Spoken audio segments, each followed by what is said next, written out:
we really have no idea what we're talking about.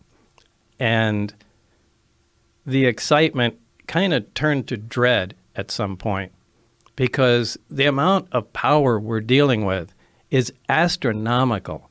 I mean, to affect gravity, to produce the effects like this equipment does, takes huge amounts of power. And I've given the example before of, taking a small portable nuclear reactor and, putting it back into Victorian times, with the scientists of the time, and just dropping it in a room. And they come and look at it and see that it's producing power and wonder how it works. So they start taking it apart. And as soon as they get some of the shielding off, the people are going to drop dead because of the radiation inside. Now, the people have no idea that radiation even exists back then. But anybody that comes in to check on them will also drop dead. And, there's no reason that exact scenario couldn't happen with what we're dealing with. We have no idea how the physics operate within this thing. The power levels are, like I said, astronomical. Like, it's incredibly dangerous to tinker with something like that. And, in some respects, we were guinea pigs, just try to find out how to make this thing. So they had a series, as far as you surmised, they had a series of different scientists try to back engineer this thing, try to figure out what this thing was, and they would bring in new people and let's throw Bob at it. Yeah. And I don't know how many, but I knew there was certainly one before me, and I knew he died during the analysis of the reactor itself. And you don't know how many have worked on it, and no one gave any This could have been indication. there for 50 years. It could have been there for 5 years. When they're giving you instructions, what are they saying? Like, when they're giving you direction, they're showing you all this stuff. Like, what are they saying? What are they asking of you? Well, essentially what they ask is what I said. We are just to gather as much information as possible, find out how it operates, and see if we can duplicate it. But they never told you where it was from? There was some paperwork that indicated that this was from the Zeta Reticuli star system. Now, how they obtained that, I haven't the slightest idea. But it wasn't just from the Zeta Reticuli star system. It was what they called ZR3. So it was a third planet in that star system.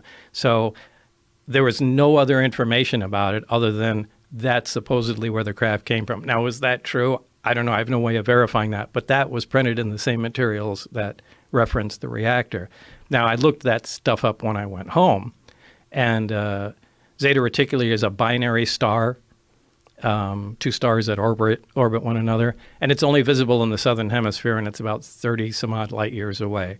So that's literally all the information I have about that. I don't know how they found out it came from there. And you also probably have some suspicions that they give you some disinformation, like you were talking about before, where they would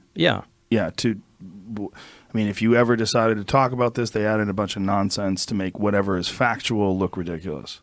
Right. So there's a plate, there's this thing that looks like a half a basketball, and when it's on, you can't come anywhere near it. You can't touch it. Right.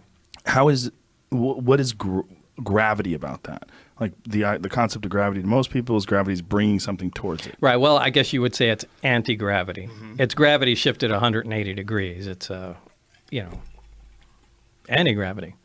And did they have any understanding about what could possibly create this effect?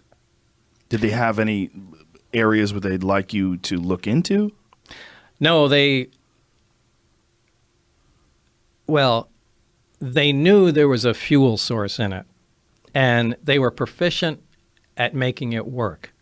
And again, my analogy to something like this is you can drop a motorcycle off in the wagon train days and just leave it with the keys parked outside, somebody's place. Everybody will come around it, and they'll poke and prod, and eventually they'll turn the key, get it to start, and become proficient at riding it.